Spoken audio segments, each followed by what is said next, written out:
Alors, on va débuter tout de suite avec cette conférence Vieillissement, ruralité et innovation territoriale, enseignement du laboratoire vivant Maillage avec Isabelle Marchand, Émilie Richard-Frève, Catherine Girard, Roxane Fay. Je vous rappelle pour les gens en ligne à la maison que vous pouvez envoyer vos questions. On va les relayer avec plaisir. On va se garder. Donc, c'est des présentations de 30 minutes. On a 3 conférences qui vont se suivre. Après chaque conférence, on conserve un 5 minutes pour la période de questions. Donc, Isabelle et votre équipe.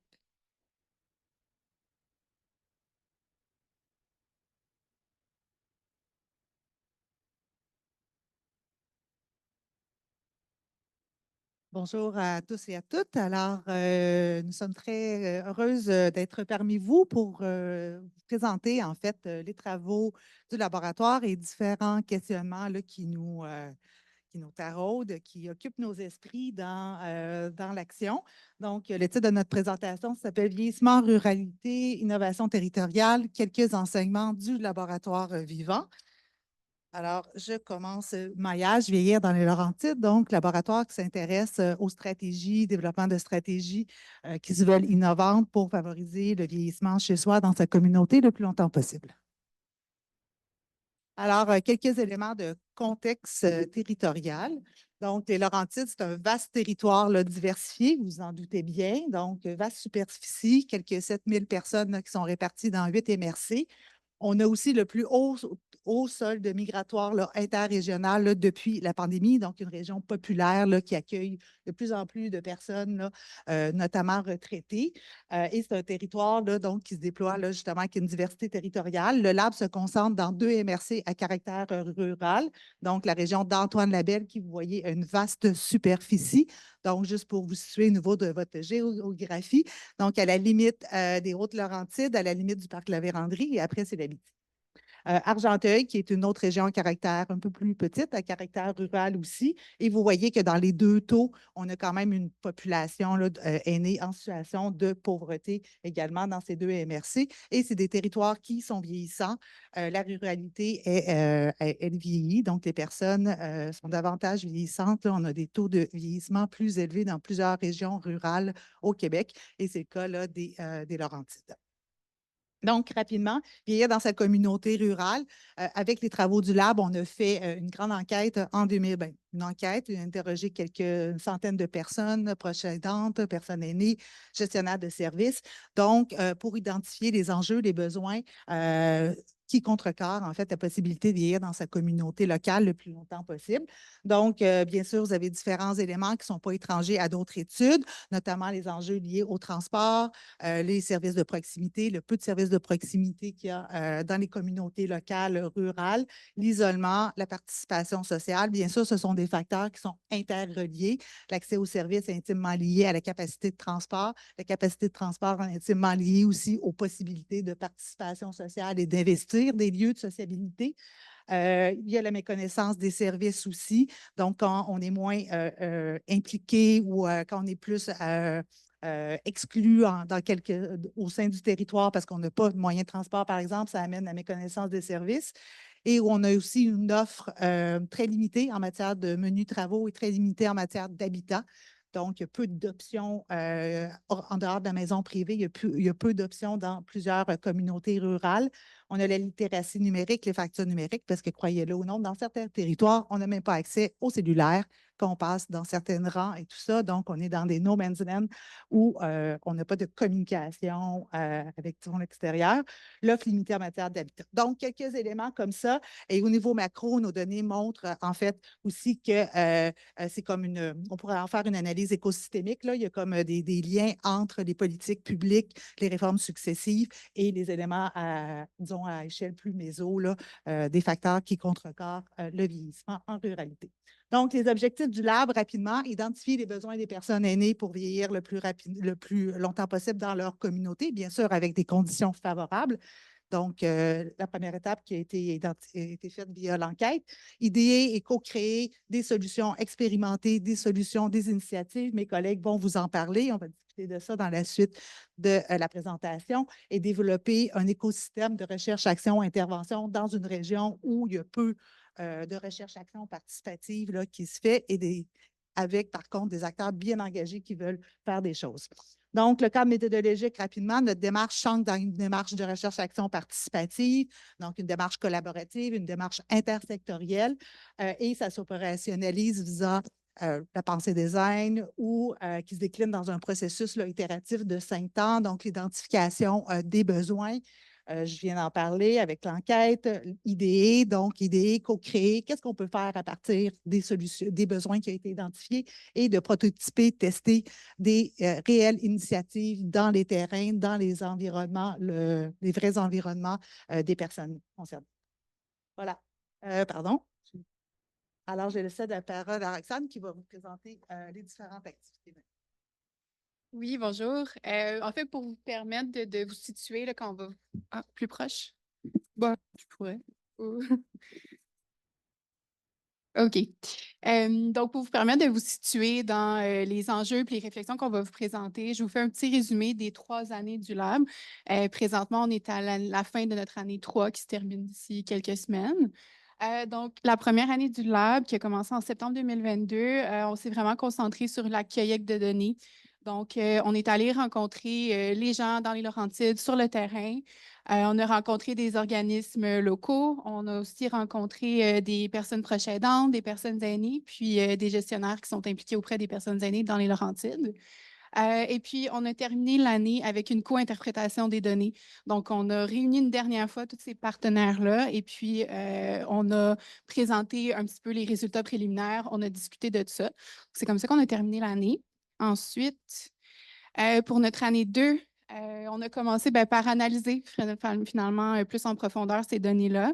Ensuite, on a organisé différentes activités, encore là, avec les partenaires sur le terrain pour présenter nos résultats, pour discuter avec eux de qu'est-ce qu'on avait trouvé. Dans le fond, la cueillette de données visait principalement à identifier les besoins des personnes aînées sur le territoire. Et puis, on a terminé l'année en réunissant tous les partenaires, donc personnes d'organismes communautaires, du CIS, personnes aînées concernées aussi. Et puis, on leur a dit, bon, avec les besoins qu'on a identifiés, qu'est-ce qu'on pourrait imaginer, quel projet, quelle solution innovante on pourrait créer pour venir répondre à ces besoins-là, dans le fond. Et puis, de là, sont sortis 5 projets principaux. Donc, dans les 2 territoires, on a MRC Argenteuil et MRC Antoine Labelle. Un total de 5 projets. Et au début de l'année 3, donc en septembre dernier, il y a 2 équipes qui se sont formées, 2 équipes par MRC, et elles ont choisi un projet. Donc, chacune a choisi un projet qui avait été identifié à la fin de l'année précédente pour le développer, pour le concrétiser, pour mettre une structure en vue de faire des premières expérimentations de ce projet-là. Donc, c'est ça, tout au courant de l'année, les équipes se sont rencontrées assez régulièrement. Et puis, en janvier, on a eu un événement en personne où les 2 équipes se sont réunies pour accélérer ce processus de création-là. Donc, ça, c'était en janvier. Et puis, on a eu il y a quelques semaines, bien, en fait, la semaine passée, les premières expérimentations de ce projet-là. Donc, on s'entend que c'est un prototype, c'est un projet pilote. On teste, on améliore. Donc, c'est ça. Et puis, ben, je vais vous parler un petit peu de ces fameux projets-là. Donc, ça a été par pur hasard parce que les projets se sont développés en parallèle. Donc, il n'y avait pas vraiment de communication entre les 2 MRC, mais au final, les 2 équipes de projets ont développé des projets très, très similaires. Donc, dans Antoine Labelle, ils ont appelé ça la tournée bien-être et santé pour les aînés. Ensuite, dans Argenteuil, ils ont appelé ça la caravane de services. Mais au final, ben, le concept est vraiment le même, là. Ça vise à offrir une diversité de services aux personnes aînées dans leur communauté, dans le but qu'elles n'aient pas à se déplacer très loin dans les grands centres parce que c'est vraiment un obstacle pour l'accès aux services. Puis le format, ben, c'est dans le fond, c'est une journée par mois où il y a une concentration de services, généralement dans un centre communautaire de la municipalité qui a été choisi pour les premiers tests. Et puis, il y a à la fois des kiosques, il y a des services qui sont plus privés. Puis, on a aussi pensé à faire un petit espace café, partage là, pour plus l'aspect socialisation. Donc, c'est des gens qui ne sont pas vraiment attirés par les services, mais ils peuvent quand même venir puis jaser, rencontrer des gens. De façon générale, les services qu'on a, ben, il y a des services de santé globale, fait qu'on parle des prélèvements, la prise de pression. À l'automne, on va avoir de la vaccination. Ensuite, il y a aussi un aspect prévention santé publique. Donc, on a des ateliers sur les saines habitudes de vie, parfois quelques ateliers d'exercice. Ensuite, ben, services d'information puis de référence, c'est plus les kiosques d'information dont je vous parlais. C'est des intervenants là, de divers organismes qui viennent présenter l'organisme, présenter leurs services, parfois faire des références. Et puis, finalement, on a des services généraux en soutien social. Donc, on a une travailleuse sociale du CIS et potentiellement plein d'autres personnes qui vont venir. On est vraiment en développement. Donc là, on a fait des premières expérimentations. En septembre, on va avoir d'autres personnes, d'autres organismes, d'autres services. Fait que l'idée, c'est de s'adapter selon la demande, puis de varier à chaque mois pour comme attirer puis que les personnes reviennent. Puis je vous partage quelques photos. Ben, la semaine passée, le 28 mai, on était à Harrington. On a fait une journée lancement. En fait, le but, c'était pas une première journée de service, mais c'était de parler du programme un peu pour attirer les gens. Donc, il y avait des personnes aînées citoyennes, des personnes impliquées dans la communauté qui étaient là. Il y avait même invité des journalistes, donc il y a eu des petits articles de journal sur le projet. Puis l'idée, ben, c'était de faire la promotion aussi et puis s'assurer qu'on va avoir beaucoup de personnes qui viennent la semaine prochaine. Et puis, dans l'autre MRC, ben là, on avait vraiment notre première journée d'expérimentation. Donc, vous pouvez voir un peu dans la deuxième photo, là, c'est comme quelques kiosques d'infos. Et puis, l'affiche en mauve, c'était pour une hygiéniste dentaire. Donc, là, c'était plus comme le soin privé de la journée. Donc, voilà. Fait que je pense que vous avez une meilleure idée là, de ce qu'on prépare. Alors, bonjour à tous. Donc, Émilie Richard-Frève. Donc, je vais vous présenter un petit peu les enjeux qu'on peut rencontrer aussi dans le processus, en fait, de co-construction et d'expérimentation dans le cadre des Living Labs. Donc, en tant qu'anthropologue de formation, j'ai mis mes yeux d'anthropologue pour observer un petit peu comment ça se passe aussi dans le cadre des laboratoires vivants. Donc, le fait de regrouper des acteurs de différentes perspectives avec des intérêts différents, des enjeux différents, pour voir un peu comment ça se passe au niveau de la co-construction. Donc, on a pu constater notamment qu'il pouvait y avoir dans la construction même d'un projet le problème de l'œuf et la poule. Donc, c'est une expression qui a été utilisée par les personnes qui participent au laboratoire vivant, dans le sens où, en fait, on peut avoir envie de travailler sur un projet déjà abouti, concrétisé, parfait, entre guillemets, mais pour arriver à cette finition, il faut d'abord commencer au tout début et aller un petit peu en faisant des essais-erreurs, en sachant pas trop, est-ce qu'on va avoir du financement, pas du financement, être aussi dans le stress de se dire, est-ce qu'on peut proposer quelque chose aux aînés de notre village en n'ayant pas les subventions derrière et en ne pouvant pas assurer la responsabilité de la continuité? Donc, ça a été mentionné comme ça, cette grande difficulté, donc, de est-ce qu'on peut partir de tout petit ou est-ce qu'on doit tout de suite miser sur très gros, très stable, très performant comme type de projet? Aussi, donc on a eu un problème d'échelle ou en fait différentes échelles qui ont été envisagées dans la construction du projet. Donc, parfois, on pouvait aller trop dans le détail du projet sans concevoir les éléments essentiels, par exemple, du projet. Donc, je fais une analogie par rapport à la construction d'une maison. Donc, on pourrait envisager, par exemple, les rideaux de la maison avant même d'avoir songé aux fondations, aux matériaux utilisés, peut-être à la proportion de la maison sur un terrain. Et donc, les personnes faisaient cet aller-retour, si on veut, avec des détails périphériques et le noyau, si on veut, les éléments essentiels du projet. Et continuellement, un peu, les gens faisaient ce genre d'aller-retour, probablement pour peaufiner, pour peut-être se donner espoir aussi, aller chercher des sources d'idées pour concrétiser le projet. Et on avait aussi cette difficulté des fois d'envisager l'échelle comme étant trop grande. Donc peut-être d'envisager le projet à l'échelle de la MRC ou au niveau national, au niveau québécois, et d'envisager des processus plus complexes. Par exemple, comment recruter les professionnels qui vont venir à la caravane, par exemple un hygiéniste. Est-ce qu'on peut juste proposer comme ça à quelqu'un du village ou si ça va créer de la jalousie dans les villes voisines? Et donc, est-ce qu'on ne devrait pas avoir un protocole de recrutement? Et donc là, il fallait justement des fois essayer de voir comment ajuster l'échelle. Est-ce qu'on doit envisager plus grand ou si on s'ajuste aussi à l'échelle? Donc là, on fait de l'expérimentation dans le village. On peut se permettre de ne pas avoir des protocoles qui visent, par exemple, la province du Québec. On avait aussi comme problématique l'idée de garder les partenaires mobilisés dans un temps long, hein. Donc, on le sait, dans le milieu communautaire, les personnes sont souvent très impliquées sur le terrain et ils ont des temporalités qui ne sont pas les mêmes. Donc, l'idée, c'est justement d'aller chercher, de mobiliser ces personnes à la fois dans le concret, le maintenant, le temps court, tout en ayant aussi dans l'idée de voir une perspective, hein, de voir un projet concrétisé et de trouver en fait une voie de juste milieu pour réussir à avancer concrètement tout au long du processus. OK, ben en fait, comme Émilie le mentionne, en fait, on se prenait souvent les pieds dans les détails, mais à ça, c'est qu'il y a l'enjeu de vision commune du projet. Donc, dans le lab, tous les acteurs s'entendaient sur les finalités du projet. Par contre, la vision n'était pas nécessairement la même sur les actions à mettre en place pour y arriver. Donc, malgré que s'arrêter aux détails, ça a souvent été un enjeu, ça reste important de le faire pour s'assurer qu'on avance tous dans la même vision. Il y a également le fait que les Living Labs, ils ont une gouvernance ouverte, souple, évolutive, qui a créé dans notre lab des zones floues de responsabilité où certains s'appropriaient davantage le projet, d'autres moins, d'autres pensaient que le lab était en charge.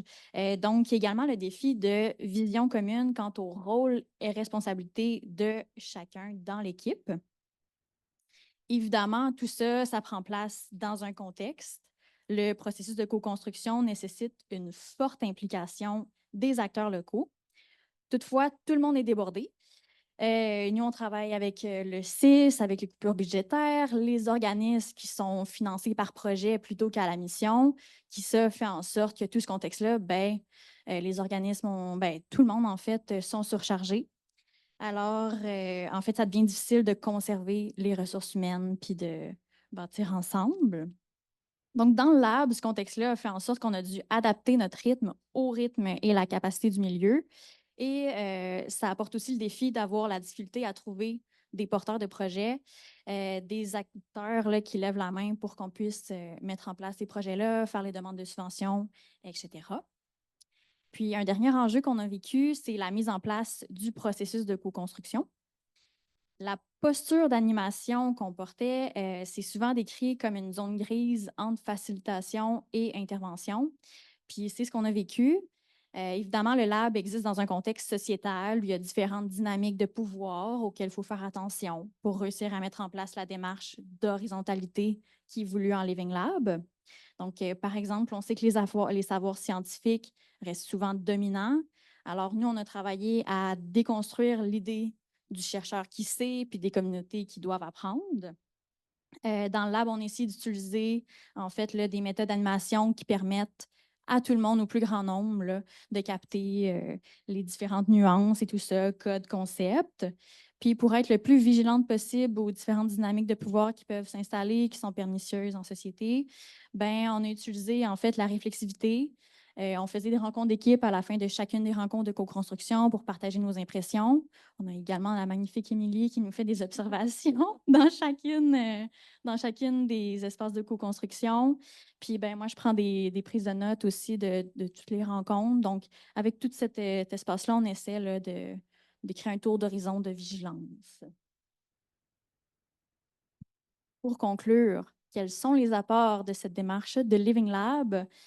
En fait, ça nous permet d'avoir une adéquation entre les besoins des personnes aînées, puis s'assurer en fait qu'on s'adapte à la réalité des besoins. Je parlais que les gens sont surchargés, donc on s'adapte à ça, on s'adapte également à leur réalité.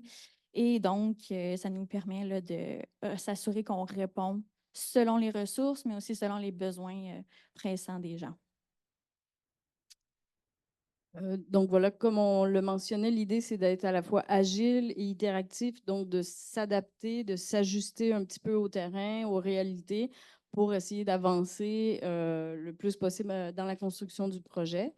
Donc, nous, en tant que chercheurs ou en fait responsables du lab, on a un rôle aussi un peu d'intermédiaire et d'intermédiation dans l'idée d'essayer de créer un écosystème ou un safe space, un endroit où c'est possible de s'exprimer, où c'est possible de dire ses opinions, de se sentir à l'aise aussi de communiquer et de créer, co-créer en ayant chacun une place et un droit de parole.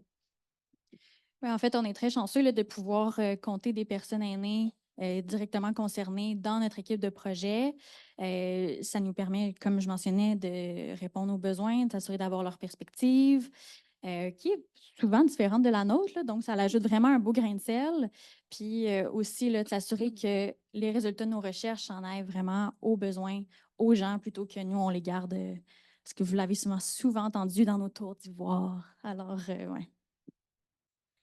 Voilà, donc aussi, donc c'est ça, cette idée de soutenir en fait la gouvernance locale. Donc, on a pu voir que le fait d'avoir des Living Labs, ça permet d'avoir un écho du terrain, de s'ajuster aux besoins sur le terrain, d'impliquer les aînés, à construire les enjeux, définir les enjeux, donner leur propre définition et leurs priorités, et surtout de valoriser en fait les ressources qui existent déjà sur le terrain. Donc, de prendre en compte ce qui existe déjà.